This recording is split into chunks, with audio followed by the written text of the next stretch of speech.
Accord de Paris 2015, dit par Émile Berlerme, en novembre 2021.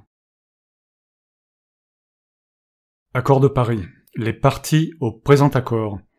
Étant partie à la Convention cadre des Nations Unies sur les changements climatiques, ci-après dénommée la Convention.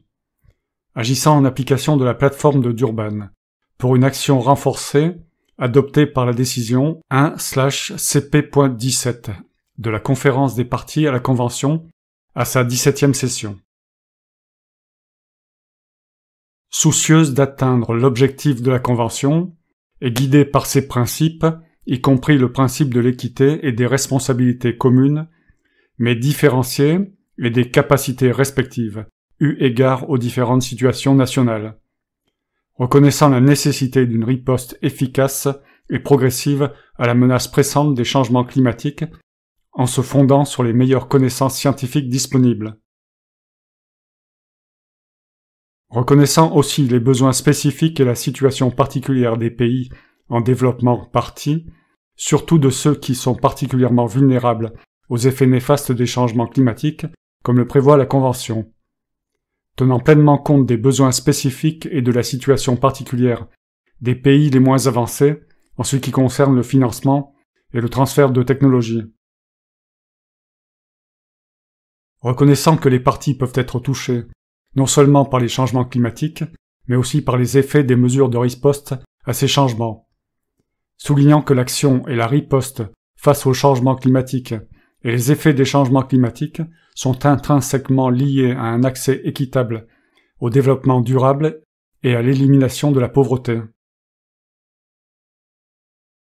Reconnaissant la priorité fondamentale consistant à protéger la sécurité alimentaire et à venir à bout de la faim et la vulnérabilité particulière des systèmes de production alimentaire aux effets néfastes des changements climatiques, tenant compte des impératifs d'une transition juste pour la population active et de la création d'emplois décents et de qualité conformément aux priorités de développement définies au niveau national. Consciente que les changements climatiques sont un sujet de préoccupation pour l'humanité tout entière et que, lorsqu'elles prennent des mesures face à ces changements, les parties devraient respecter, promouvoir et prendre en considération leurs obligations respectives concernant les droits de l'homme, le droit à la santé, les droits des peuples autochtones, des communautés locales, des migrants, des enfants, des personnes handicapées et des personnes en situation vulnérable, et le droit au développement, ainsi que l'égalité des sexes, l'autonomisation des femmes et l'équité entre les générations. Reconnaissant l'importance de la conservation et, le cas échéant, du renforcement des puits et réservoirs des gaz à effet de serre visés dans la Convention, notant qu'il importe de veiller à l'intégrité de tous les écosystèmes, y compris les océans, et à la protection de la biodiversité, reconnue par certaines cultures comme la terre nourricière, et notant l'importance pour certains de la notion de justice climatique dans l'action menée face au changement climatique. Affirmant l'importance de l'éducation, de la formation, de la sensibilisation, de la participation du public, de l'accès de la population à l'information et de la coopération à tous les niveaux sur les questions traitées dans le présent accord. Reconnaissant l'importance de la participation des pouvoirs publics à tous les niveaux et des divers acteurs, conformément aux législations nationales respectives des parties, dans la lutte contre les changements climatiques. Reconnaissant également que des modes de vie durables et des modes durables de consommation et de production, les pays développés parties montrant la voie, jouent un rôle important pour faire face au changement climatique. Sont convenus de ce qui suit. Article 1er. Aux fins du présent accord, les définitions énoncées à l'article 1er de la Convention sont applicables. En outre, petit a, on entend par convention la Convention cadre des Nations Unies sur les changements climatiques, adoptée à New York le 9 mai 1992. Petit b, on entend par conférence des parties la conférence des parties à la Convention. Petit c, on entend par partie une partie au présent accord. Article 2. 1. Le présent accord, en contribuant à la mise en œuvre de la Convention, notamment de son objectif, vise à renforcer la riposte mondiale à la menace des changements climatiques dans le contexte du développement durable et de la lutte contre la pauvreté, notamment en a. Contenant l'élévation de la température moyenne de la planète nettement en dessous de 2 degrés Celsius par rapport au niveau pré-industriel et en poursuivant l'action menée pour limiter l'élévation de la température à 1,5 degré Celsius par rapport au niveau pré-industriel, étant entendu que cela réduirait sensiblement les risques et les effets des changements climatiques. Petit b. Renforçant les capacités d'adaptation aux effets néfastes des changements climatiques et en promouvant la résilience à ces changements et un développement à faible émission de gaz à effet de serre, d'une manière qui ne menace pas la production alimentaire. Petit c. Rendant les flux financiers compatibles avec un profil d'évolution vers un développement à faible émission de gaz à effet de serre et résilient au changement climatique. 2. Le présent accord sera appliqué conformément à l'équité et au principe des responsabilités communes mais différenciées et des capacités respectives, eu égard aux différentes situations nationales. Article 3. À titre de contribution déterminée au niveau national à la riposte mondiale au changement climatique, il incombe à toutes les parties d'engager et de communiquer des efforts ambitieux au sens des articles 4, 7, 9, 10, 11 et 13, en vue de réaliser l'objet du présent accord, tel qu'énoncé à l'article 2. Les efforts de toutes les parties représenteront une progression dans le temps, tout en reconnaissant la nécessité d'aider les pays en développement parties pour que le présent accord soit appliqué efficacement. Article 4. 1. En vue d'atteindre l'objectif de température à long terme énoncé à l'article 2, les parties cherchent à parvenir au plafonnement mondial des émissions de gaz à effet de serre dans les meilleurs délais, étant entendu que le plafonnement prendra davantage de temps pour les pays en développement parties,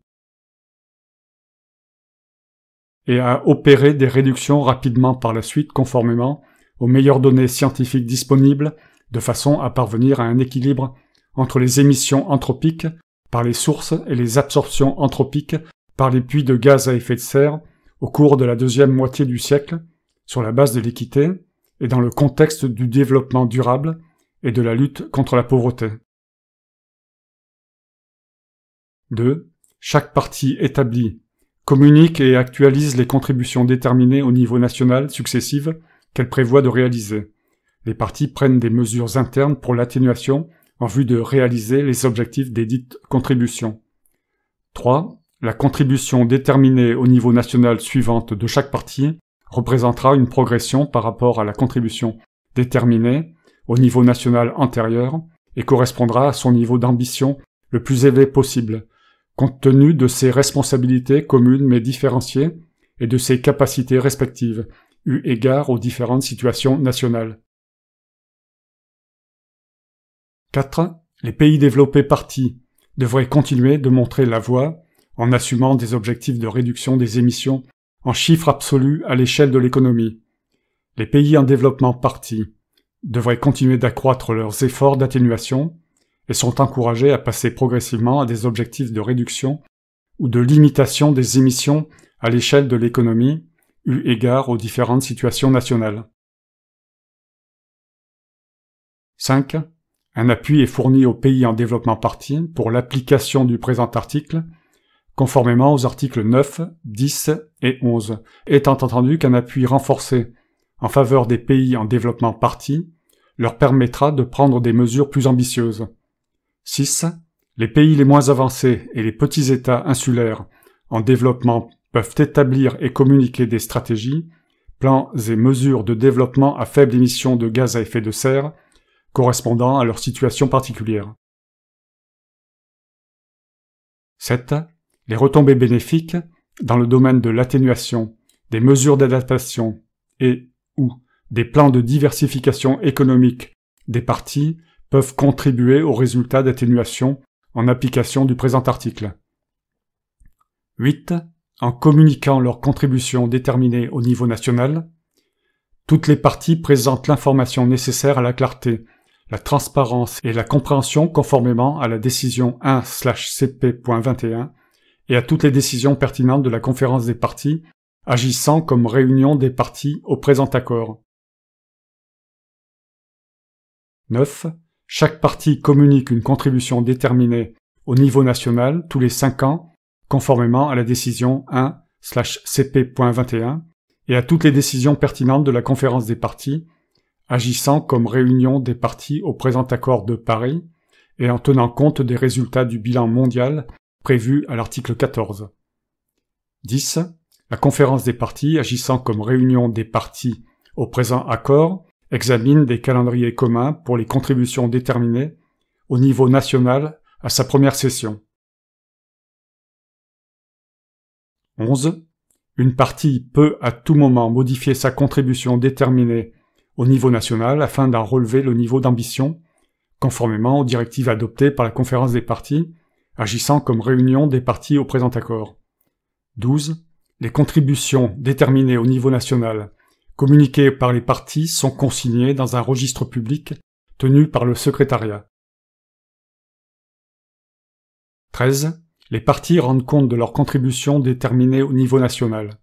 Dans la comptabilisation des émissions et des absorptions anthropiques correspondant à leurs contributions déterminées au niveau national, les parties promeuvent l'intégrité environnementale, la transparence, l'exactitude, l'exhaustivité, la comparabilité et la cohérence, et veillent à ce qu'un double comptage soit évité, conformément aux directives adoptées par la conférence des parties, agissant comme réunion des parties au présent accord.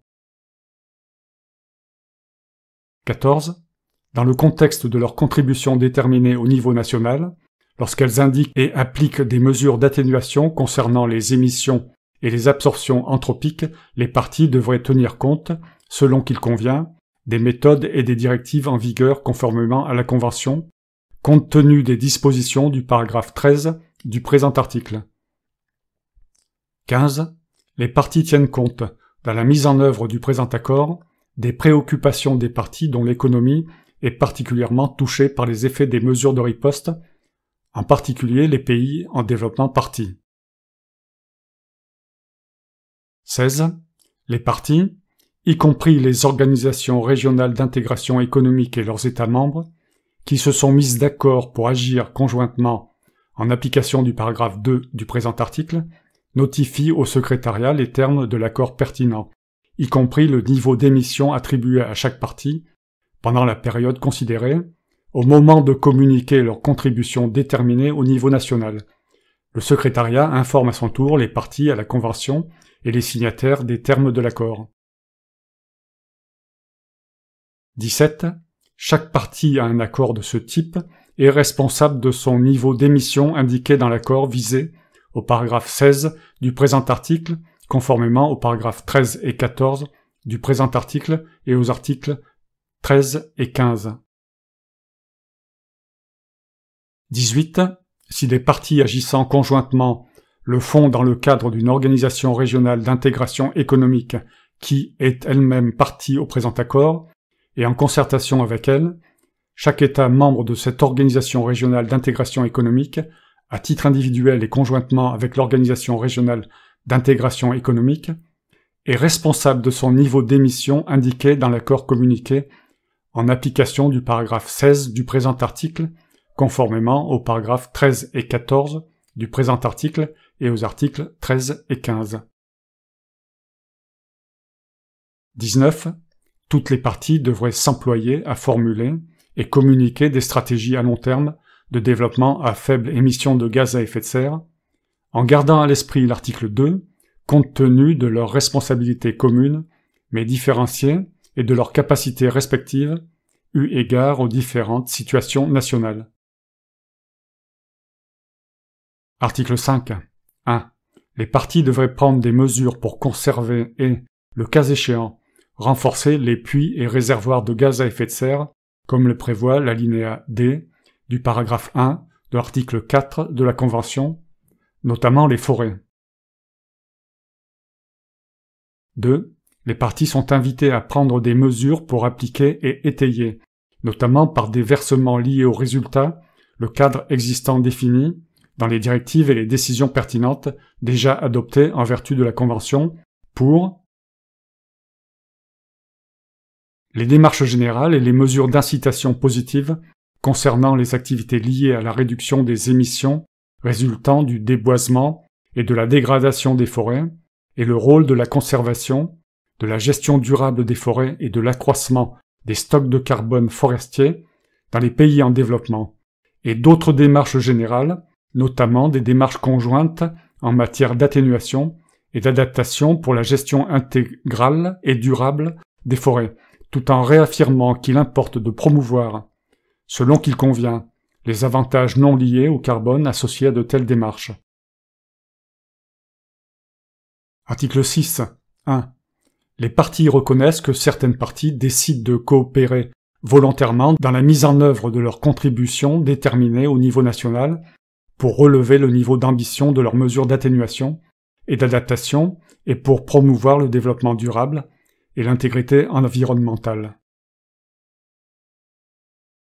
2. Les parties, lorsqu'elles mènent à titre volontaire des démarches concertées passant par l'utilisation de résultats d'atténuation transférés au niveau international aux fins des contributions déterminées au niveau national, promeuvent le développement durable et garantissent l'intégrité environnementale et la transparence, y compris en matière de gouvernance, et appliquent un système fiable de comptabilisation afin notamment d'éviter un double comptage, conformément aux directives adoptées par la conférence des parties, agissant comme réunion des parties au présent accord.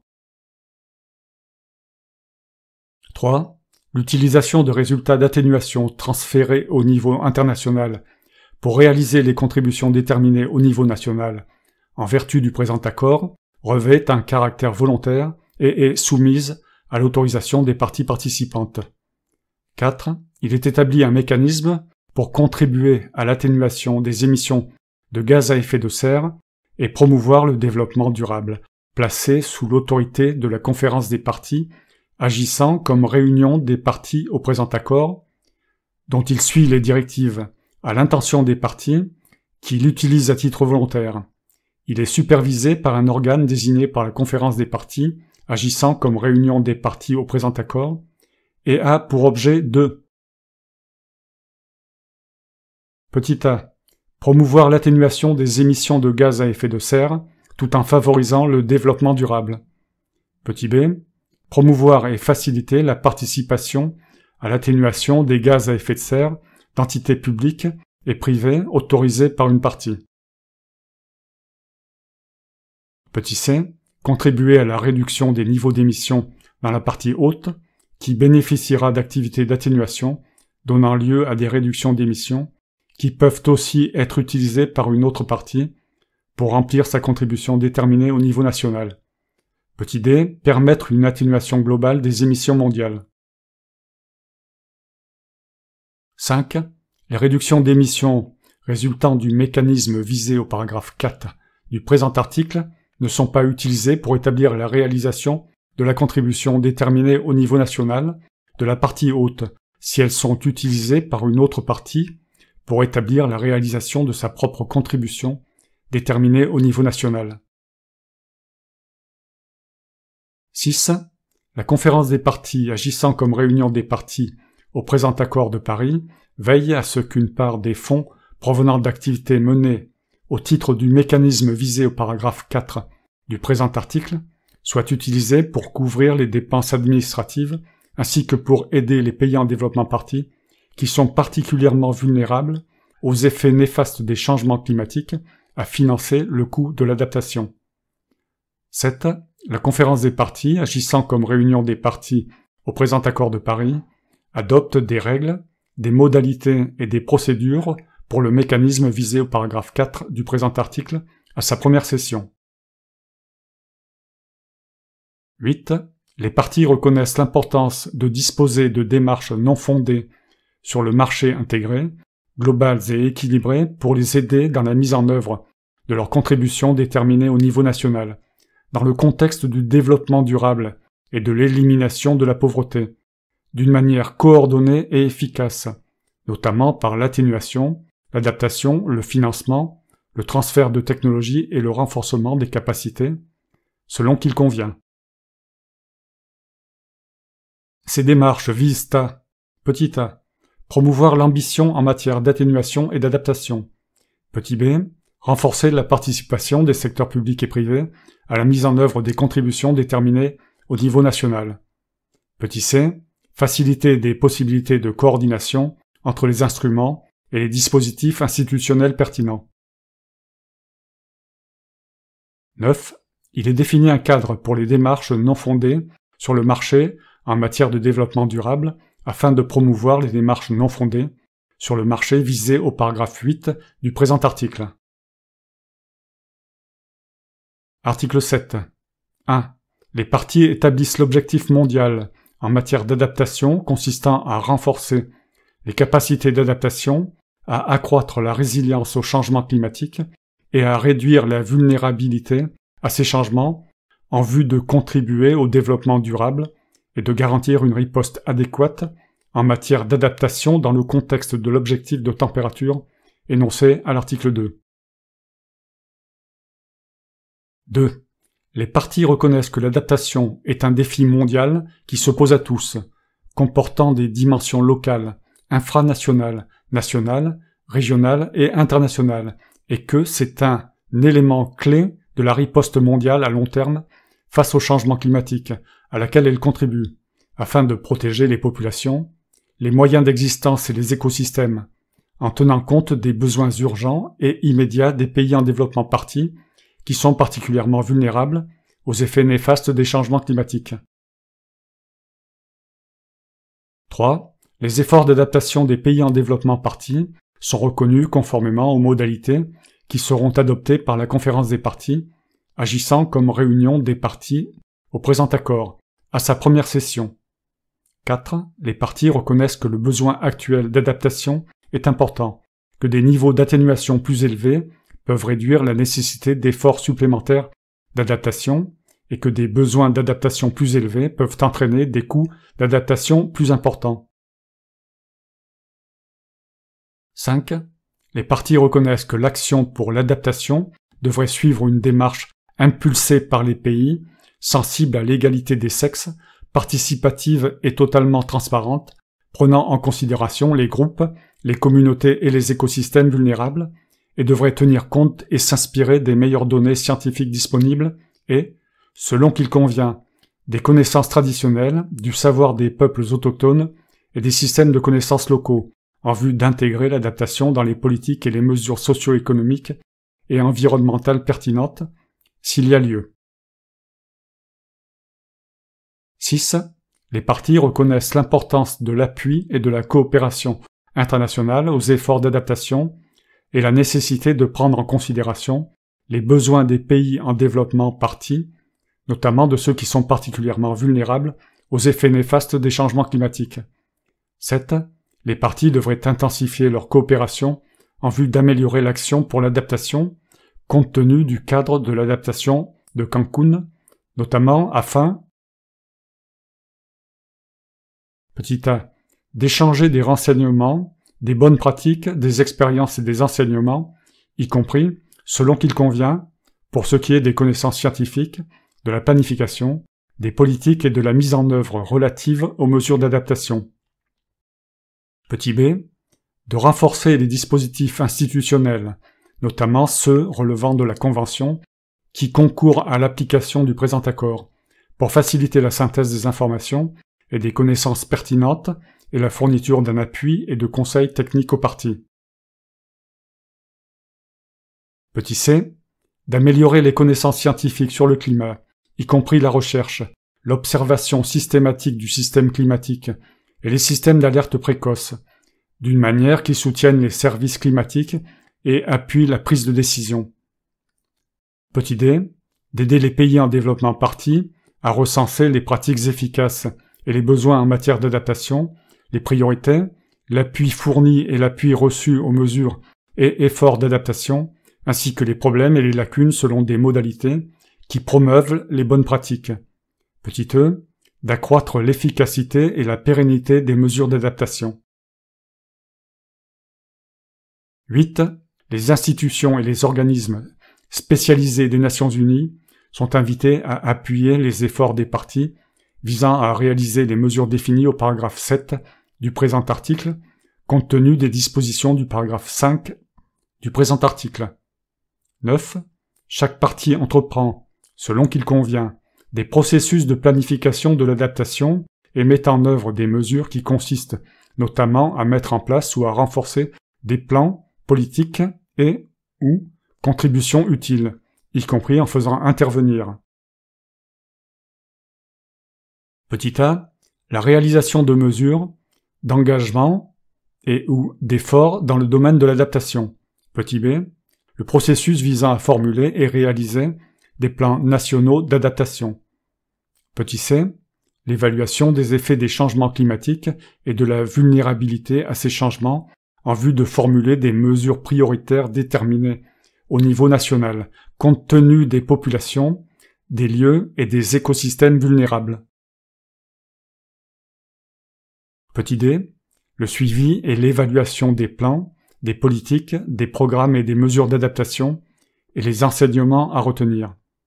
Petit e, le renforcement de la résilience des systèmes socio-économiques et écologiques, notamment par la diversification économique et la gestion durable des ressources naturelles. 10.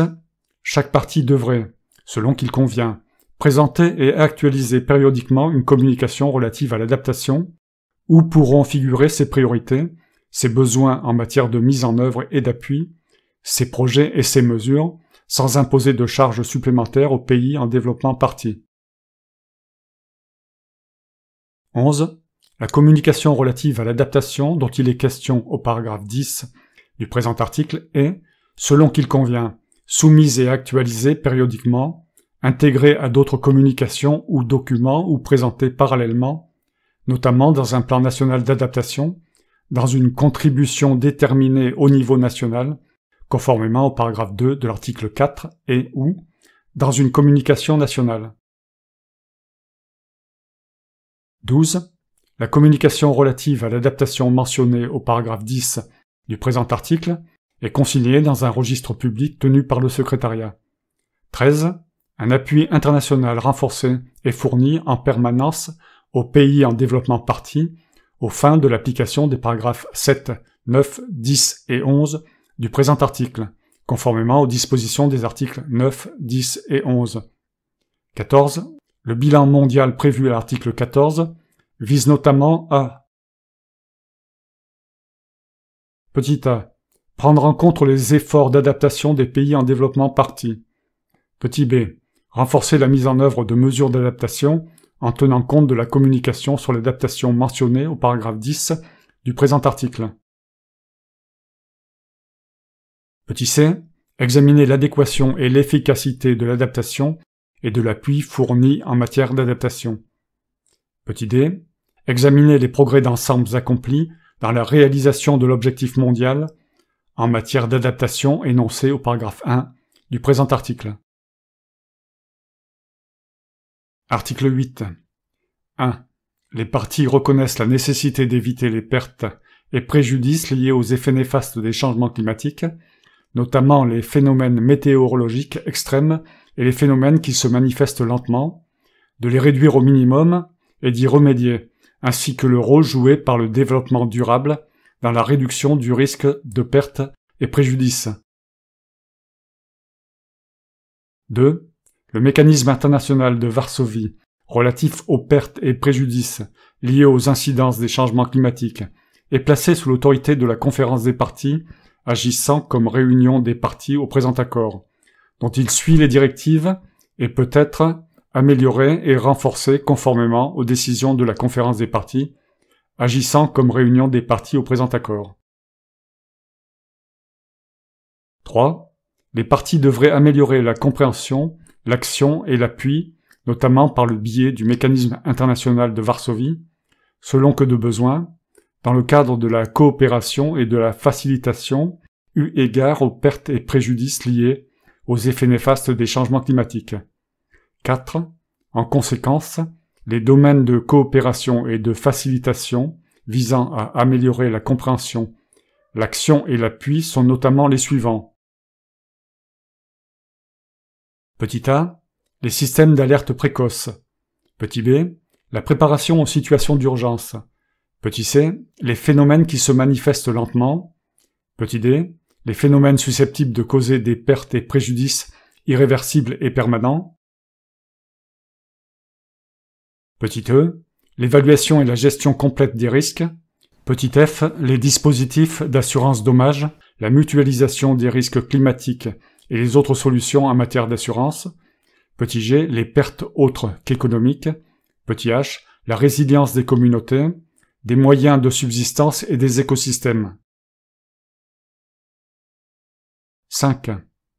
Le mécanisme international de Varsovie collabore avec les organes et groupes d'experts relevant de l'accord, ainsi qu'avec les organisations et les organes d'experts compétents qui n'en relèvent pas.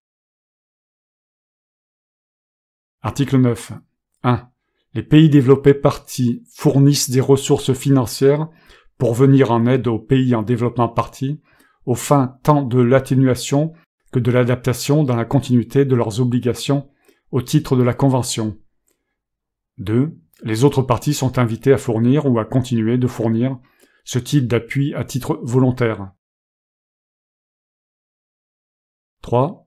Dans le cadre d'un effort mondial, les pays développés parties devraient continuer de montrer la voie en mobilisant des moyens de financement de l'action climatique provenant d'un large éventail de sources, d'instruments et de filières, compte tenu du rôle notable que jouent les fonds publics par le biais de diverses actions, notamment en appuyant des stratégies impulsées par les pays et en tenant compte des besoins et des priorités des pays en développement parties.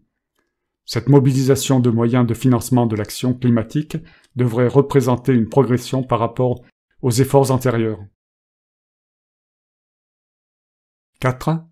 La fourniture de ressources financières accrues devrait viser à parvenir à un équilibre entre l'adaptation et l'atténuation, en tenant compte des stratégies impulsées par les pays et des priorités et besoins des pays en développement parties, notamment de ceux qui sont particulièrement vulnérables aux effets néfastes des changements climatiques et dont les capacités sont très insuffisantes, comme les pays les moins avancés et les petits États insulaires en développement, eu égard à la nécessité de prévoir des ressources d'origine publique et sous forme de dons pour l'adaptation.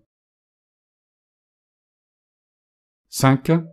Les pays développés parties communiquent tous les 2 ans des informations quantitatives et qualitatives à caractère indicatif ayant trait aux paragraphes 1 et 3 du présent article, selon qu'il convient, notamment s'ils sont disponibles, les montants prévus des ressources financières publiques à accorder aux pays en développement parties. Les autres parties qui fournissent des ressources sont invitées à communiquer ces informations tous les 2 ans à titre volontaire. 6. Le bilan mondial prévu à l'article 14 prendra en compte les informations pertinentes communiquées par les pays développés parties et ou les organes créés en vertu de l'accord sur les efforts liés au financement de l'action climatique. 7. Les pays développés parties communiquent tous les 2 ans des informations transparentes et cohérentes sur l'appui fourni aux pays en développement parties et mobilisé par des interventions publiques conformément aux modalités, procédures et lignes directrices que la conférence des parties agissant comme réunion des parties au présent accord adoptera à sa première session, comme il est prévu au paragraphe 13 de l'article 13. Les autres parties sont invitées à faire de même. 8. Le mécanisme financier de la Convention, y compris ses entités fonctionnelles, remplit les fonctions de mécanisme financier du présent accord. 9. Les institutions concourant à l'application du présent accord, y compris les entités fonctionnelles du mécanisme financier de la Convention, visent à garantir l'accès effectif aux ressources financières par le biais de procédures d'approbation simplifiées et d'un appui renforcé à la préparation en faveur des pays en développement parties, en particulier des pays les moins avancés et des petits États insulaires en développement dans le cadre de leur stratégie et leurs plans nationaux relatifs au climat. Article 10. 1. Les parties partagent une vision à long terme de l'importance qu'il y a à donner pleinement effet à la mise au point et au transfert de technologies, de façon à accroître la résilience au changement climatique et à réduire les émissions de gaz à effet de serre. 2. Les parties, notant l'importance de la technologie pour la mise en œuvre de mesures d'atténuation et d'adaptation en vertu du présent accord et prenant acte des efforts entrepris pour déployer et diffuser la technologie, renforcent l'action de coopération concernant la mise au point et le transfert de technologie. 3. Le mécanisme technologique créé en vertu de la Convention concourt à l'application du présent accord. 4. Il est créé un cadre technologique chargé de donner des directives générales aux travaux du mécanisme technologique visant à promouvoir et faciliter une action renforcée en matière de mise au point et de transfert de technologie, de façon à appuyer la mise en œuvre du présent accord aux fins de la vision à long terme mentionnée au paragraphe 1 du présent article. 5. Il est essentiel d'accélérer, d'encourager et de permettre l'innovation pour une riposte mondiale efficace à long terme face au changement climatique et au service de la croissance économique et du développement durable. Cet effort sera appuyé, selon qu'il convient, y compris par le mécanisme technologique et, sous la forme de moyens financiers, par le mécanisme financier de la Convention, afin de mettre en place des collaborations en matière de recherche-développement et de faciliter l'accès des pays en développement parties à la technologie, en particulier au premier stade du cycle technologique. 6. Un appui, financier notamment, est fourni aux pays en développement parties aux fins de l'application du présent article, y compris pour le renforcement d'une action de coopération en matière de mise au point et de transfert de technologie à différents stades du cycle technologique, en vue de parvenir à un équilibre entre l'appui à l'atténuation et l'appui à l'adaptation. Le bilan mondial prévu à l'article 14 prend en compte les informations disponibles sur les activités d'appui à la mise au point et au transfert de technologie en faveur des pays en développement parties. Article 11. 1. Le renforcement des capacités au titre du présent accord devrait contribuer à améliorer les aptitudes et les capacités des pays en développement parties, en particulier ceux qui ont les plus faibles capacités, tels que les pays les moins avancés, et ceux qui sont particulièrement vulnérables aux effets néfastes des changements climatiques, comme les petits États insulaires en développement.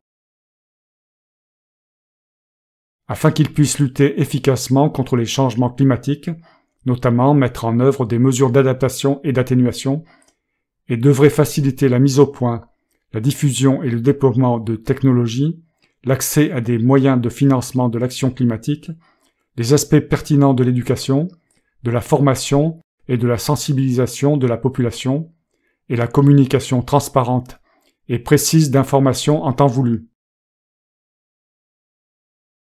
2. Le renforcement des capacités devrait être impulsé par les pays, prendre en compte et satisfaire les besoins nationaux et favoriser l'appropriation par les parties, en particulier pour les pays en développement parties, notamment au niveau national, infranational et local. Il devrait s'inspirer des enseignements tirés de l'expérience, notamment des activités de renforcement des capacités menées dans le cadre de la Convention, et représenter un processus efficace, itératif, participatif, transversal et sensible à l'égalité des sexes. 3. Toutes les parties devraient coopérer en vue d'accroître la capacité des pays en développement parties de mettre en œuvre le présent accord. Les pays développés parties devraient étoffer l'appui apporté aux mesures de renforcement des capacités dans les pays en développement parties. 4. Toutes les parties qui s'emploient à accroître la capacité des pays en développement parties de mettre en œuvre le présent accord, y compris par des démarches régionales, bilatérales et multilatérales, font régulièrement connaître ces mesures ou initiatives de renforcement des capacités. Les pays en développement parties devraient régulièrement informer des progrès réalisés dans l'application de plans, politiques, initiatives ou mesures de renforcement des capacités visant à mettre en œuvre le présent accord. 5. Les activités de renforcement des capacités sont étoffées par le biais de dispositifs institutionnels appropriés visant à appuyer la mise en œuvre du présent accord, y compris les dispositifs institutionnels appropriés créés en application de la Convention qui concourent à l'application du présent accord. À sa première session, la conférence des parties, agissant comme réunion des parties au présent accord, examinera et adoptera une décision sur les dispositifs institutionnels initiaux relatifs au renforcement des capacités. Article 12. Les parties coopèrent en prenant, selon qu'il convient, des mesures pour améliorer l'éducation, la formation, la sensibilisation, la participation du public et l'accès de la population à l'information dans le domaine des changements climatiques, compte tenu de l'importance que revêtent de telles mesures pour renforcer l'action engagée au titre du présent accord. Article 13. 1. Afin de renforcer la confiance mutuelle et de promouvoir une mise en œuvre efficace, il est créé un cadre de transparence renforcé des mesures et de l'appui, assorti d'une certaine flexibilité, qui tient compte des capacités différentes des parties et qui s'appuie sur l'expérience collective. 2. Le cadre de transparence accorde aux pays en développement parties qui en ont besoin, compte tenu de leurs capacités, une certaine flexibilité dans la mise en œuvre des dispositions du présent article. Les modalités, procédures et lignes directrices prévues au paragraphe 13 du présent article tiennent compte de cette flexibilité. 3. Le cadre de transparence s'appuie sur les dispositifs relatifs à la transparence prévue en vertu de la Convention et les renforce en tenant compte de la situation particulière des pays les moins avancés et des petits États insulaires en développement, et doit être mis en œuvre d'une façon qui soit axée sur la facilitation, qui ne soit ni intrusive ni punitive, qui respecte la souveraineté nationale et qui évite d'imposer une charge excessive aux parties. 4. Les dispositifs relatifs à la transparence prévus en vertu de la Convention, notamment les communications nationales, les rapports biennaux et les rapports biennaux actualisés, l'évaluation et l'examen au niveau international et les consultations et analyses internationales font partie de l'expérience mise à profit pour l'élaboration des modalités, procédures et lignes directrices visées au paragraphe 13 du présent article. 5. Le cadre de transparence des mesures vise à fournir une image claire des mesures relatives au changement climatique à la lumière de l'objectif énoncé à l'article 2 de la Convention, notamment en éclairant et en suivant les progrès accomplis par chaque partie en vue de s'acquitter de sa contribution déterminée au niveau national au titre de l'article 4 et de mettre en œuvre ces mesures d'adaptation au titre de l'article 7, notamment les bonnes pratiques, les priorités, les besoins et les lacunes, afin d'éclairer le bilan mondial prévu à l'article 14. 6. Le cadre de transparence de l'appui vise à donner une image claire de l'appui fourni et de l'appui reçu par chaque partie concernée dans le contexte des mesures prises à l'égard des changements climatiques au titre des articles 4, 7, 9, 10 et 11 et, dans la mesure du possible, une vue d'ensemble de l'appui financier global fourni pour éclairer le bilan mondial prévu à l'article 14. 7. Chaque partie fournit régulièrement les informations ci-après. Petit a, un rapport national d'inventaire des émissions anthropiques par les sources et des absorptions anthropiques par les puits de gaz à effet de serre, établi selon les méthodes constituant de bonnes pratiques, adoptées par le groupe d'experts intergouvernemental sur l'évolution du climat et convenu par la conférence des parties, agissant comme réunion des parties au présent accord. Petit b, les informations nécessaires au suivi des progrès accomplis par chaque partie dans la mise en œuvre et la réalisation de sa contribution déterminée au niveau national, au titre de l'article 4. 8. Chaque partie devrait également communiquer des informations sur les effets des changements climatiques et sur l'adaptation à ces changements au titre de l'article 7, selon qu'il convient. 9. Les pays développés parties doivent, et les autres parties qui apportent un appui devraient, communiquer des informations sur l'appui fourni, sous la forme de ressources financières, d'un transfert de technologie et d'un renforcement des capacités, aux pays en développement parties au titre des articles 9, 10 et 11. 10. Les pays en développement parties devraient communiquer des informations sur l'appui dont ils ont besoin et qu'ils ont reçu sous la forme de ressources financières, d'un transfert de technologie et d'un renforcement des capacités au titre des articles 9, 10 et 11. 11. Les informations communiquées par chaque partie au titre des paragraphes 7 et 9 du présent article sont soumises à un examen technique par des experts, conformément à la décision 1/CP.21. Pour les pays en développement parties qui en ont besoin compte tenu de leurs capacités, le processus d'examen les aide à définir leurs besoins en matière de renforcement des capacités. En outre, chaque partie participe à un examen multilatéral axé sur la facilitation des progrès accomplis eu égard aux efforts entrepris en vertu de l'article 9, ainsi que dans la mise en œuvre et la réalisation de sa contribution déterminée au niveau national. 12. L'examen technique par des experts prévu dans ce paragraphe porte sur l'appui fourni par la partie concernée, selon qu'il convient, ainsi que sur la mise en œuvre et la réalisation de sa contribution déterminée au niveau national. Il met en évidence les domaines se prêtant à des améliorations chez la partie concernée et vérifie que les informations communiquées sont conformes aux modalités, procédures et lignes directrices visées au paragraphe 13 du présent article, compte tenu de la flexibilité accordée à la partie concernée, conformément au paragraphe 2 de cet article. Il prête une attention particulière aux capacités et situations nationales respectives des pays en développement parties. 13. À sa première session, en s'appuyant sur l'expérience tirée des dispositions relatives à la transparence prévues en vertu de la Convention et en précisant les dispositions du présent article, la conférence des parties, agissant comme réunion des parties au présent accord, adopte des modalités, des procédures et des lignes directrices communes, selon qu'il convient, aux fins de la transparence des mesures et de l'appui. 14. Un appui est fourni aux pays en développement aux fins de la mise en œuvre du présent article. 15. Un appui est également fourni pour renforcer en permanence les capacités des pays en développement parties en matière de transparence. Article 14. 1.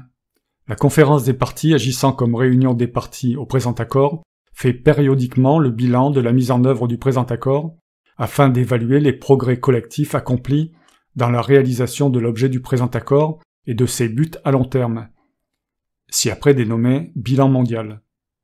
Elle s'y emploie d'une manière globale, axée sur la facilitation, en prenant en considération l'atténuation, l'adaptation, les moyens de mise en œuvre et l'appui, et en tenant compte de l'équité et des meilleures données scientifiques disponibles. 2. La conférence des parties, agissant comme réunion des parties au présent accord, procède à son premier bilan mondial en 2023 et tous les 5 ans par la suite, sauf si elle adopte une décision contraire. 3. Les résultats du bilan mondial éclairent les parties dans l'actualisation et le renforcement de leurs mesures et de leur appui selon des modalités déterminées au niveau national, conformément aux dispositions pertinentes du présent accord, ainsi que dans l'intensification de la coopération internationale pour l'action climatique. Article 15. 1. Il est institué un mécanisme pour faciliter la mise en œuvre et promouvoir le respect des dispositions du présent accord. 2.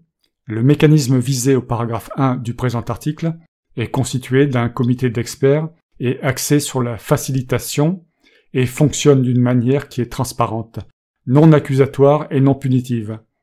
Le comité accorde une attention particulière à la situation et aux capacités nationales respectives des parties. 3. Le comité exerce ses activités selon les modalités et procédures arrêtées par la conférence des parties, agissant comme réunion des parties au présent accord, à sa première session, et lui rend compte chaque année. Article 16. 1. En tant qu'organe suprême de la Convention, la conférence des parties agit comme réunion des parties au présent accord. 2. Les parties à la Convention qui ne sont pas parties au présent accord peuvent participer en qualité d'observateurs aux travaux de toute session de la conférence des parties agissant comme réunion des parties au présent accord. Lorsque la conférence des parties agit comme réunion des parties au présent accord, les décisions au titre du dit accord sont prises uniquement par les parties à la Convention qui sont parties à l'accord. 3. Lorsque la conférence des parties agit comme réunion des parties au présent accord, tout membre du bureau de la conférence des parties représentant une partie à la Convention mais qui, à ce moment-là, n'est pas partie au présent accord, est remplacé par un nouveau membre élu par les parties à l'accord et parmi celles-ci. 4. La conférence des parties, agissant comme réunion des parties au présent accord, fait régulièrement le point de la mise en œuvre du présent accord et prend, dans les limites de son mandat, les décisions nécessaires pour en promouvoir la mise en œuvre effective. Elle exerce les fonctions qui lui sont conférées par le présent accord et petit a. Elle crée les organes subsidiaires jugés nécessaires à la mise en œuvre du présent accord. Petit b. Elle exerce les autres fonctions qui peuvent se révéler nécessaires aux fins de la mise en œuvre du présent accord. 5.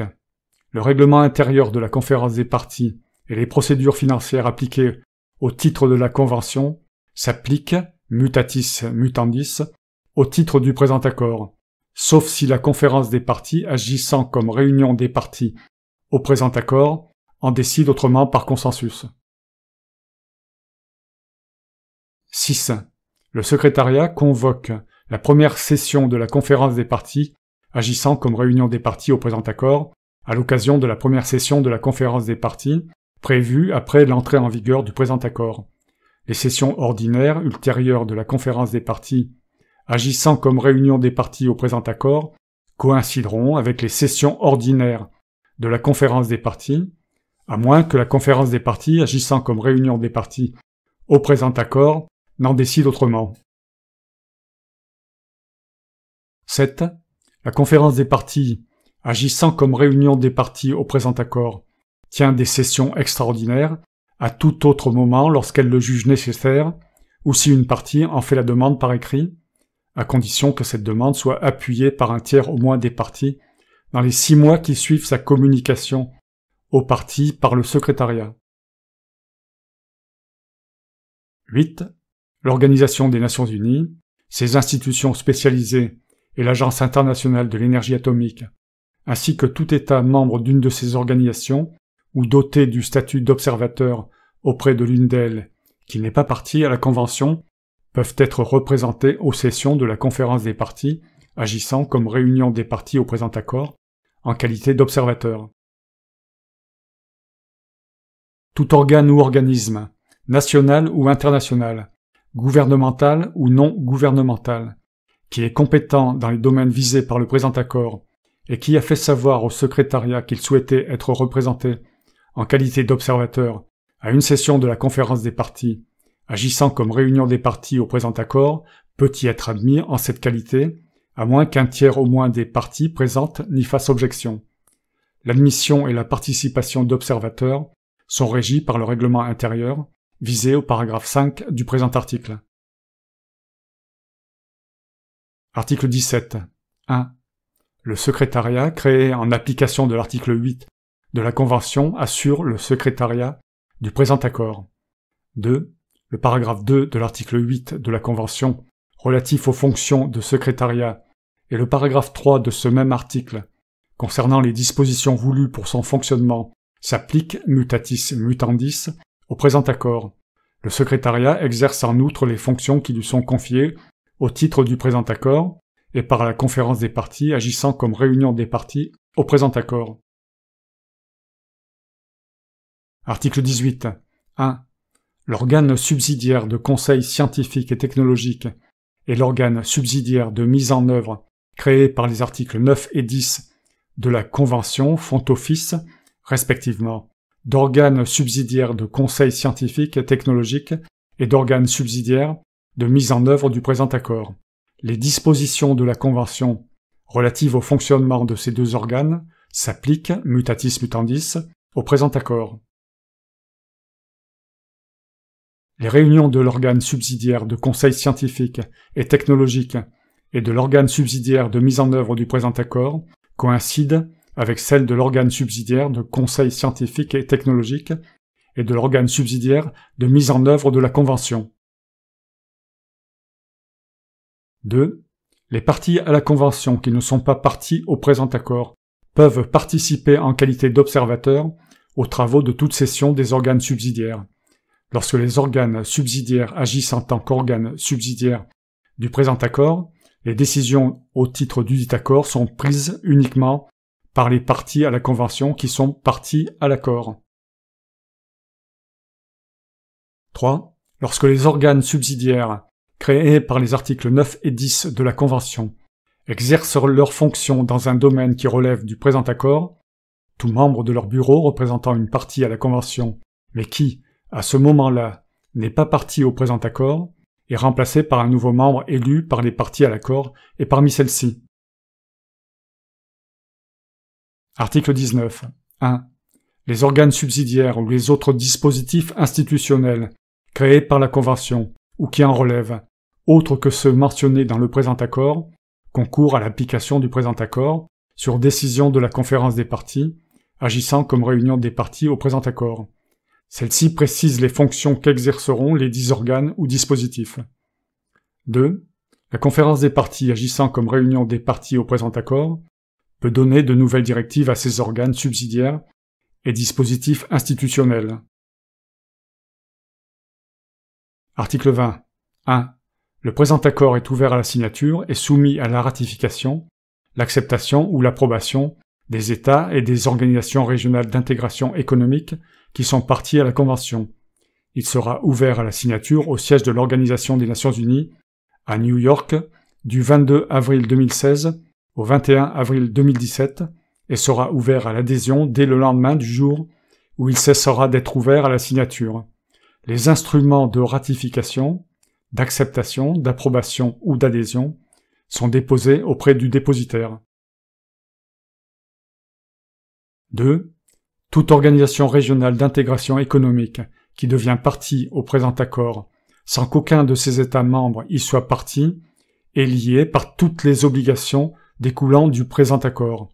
Lorsqu'un ou plusieurs États membres d'une organisation régionale d'intégration économique sont partis au présent accord, cette organisation et ses États membres conviennent de leurs responsabilités respectives aux fins de l'exécution de leurs obligations au titre du présent accord. En pareil cas, l'organisation et ses États membres ne sont pas habilités à exercer concurremment les droits découlant du présent accord. 3.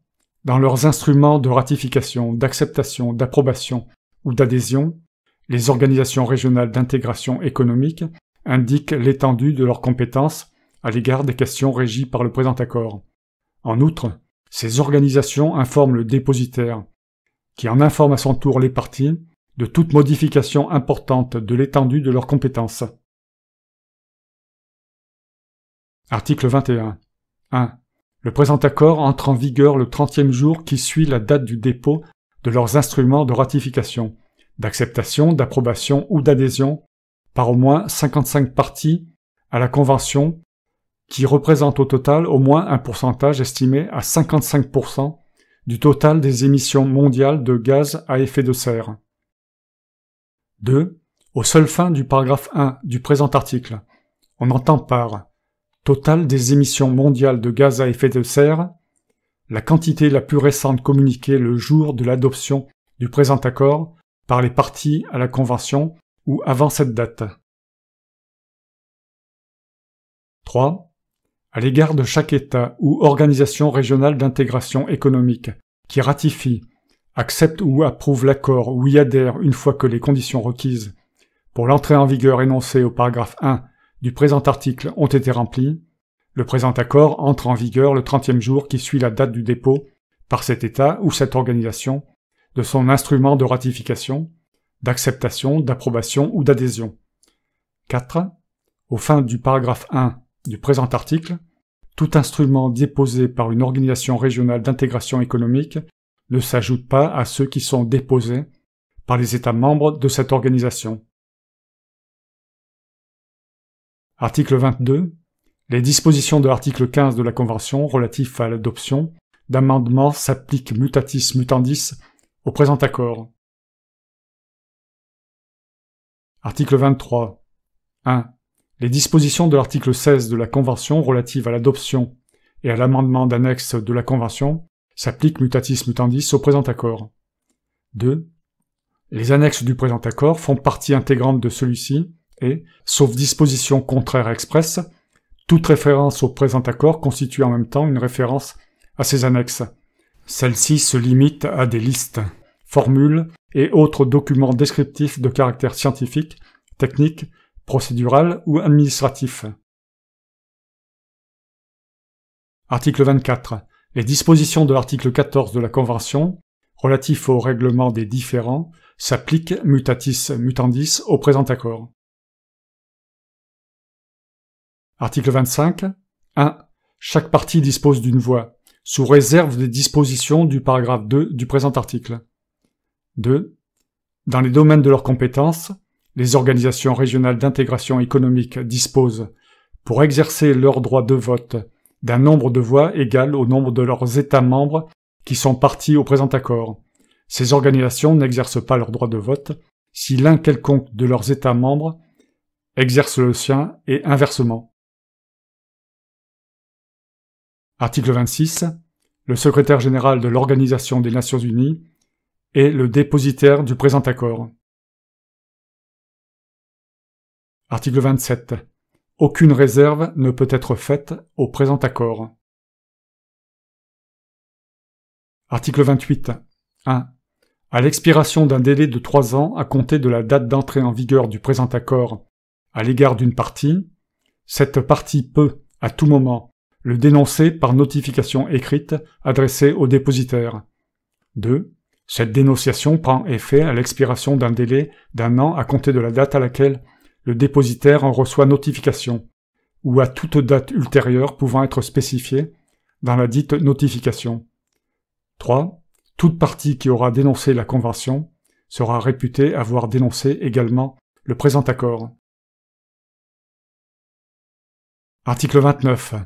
L'original du présent accord, dont les textes anglais, arabes, chinois, espagnols, français et russes font également foi, sera déposé auprès du secrétaire général de l'Organisation des Nations Unies. Fait à Paris le 12 décembre 2015. En foi de quoi les sous-signés, dûment autorisés à cet effet, ont signé le présent accord. Dit par Émile Berlerme. Note personnelle. La lutte contre la pauvreté, l'équité et le partage des richesses est équivalente à la lutte contre le capitalisme étant de l'esclavage déguisé. La meilleure façon d'empêcher la pauvreté est de cesser de fabriquer des enfants susceptibles de pauvreté. La meilleure façon d'empêcher la pollution est de cesser de fabriquer des pollueurs. La meilleure façon d'empêcher la souffrance est de cesser de fabriquer des êtres susceptibles de souffrance. La meilleure façon d'empêcher la violence et de cesser de fabriquer des personnes susceptibles de violence, etc. Et la meilleure façon de lutter contre les changements climatiques est de cesser de fabriquer des êtres capables de changer le climat en mal. Quelqu'un a-t-il demandé à exister avant d'exister? Alors, pourquoi nous imposer le calvaire d'exister dans l'enfer terrestre?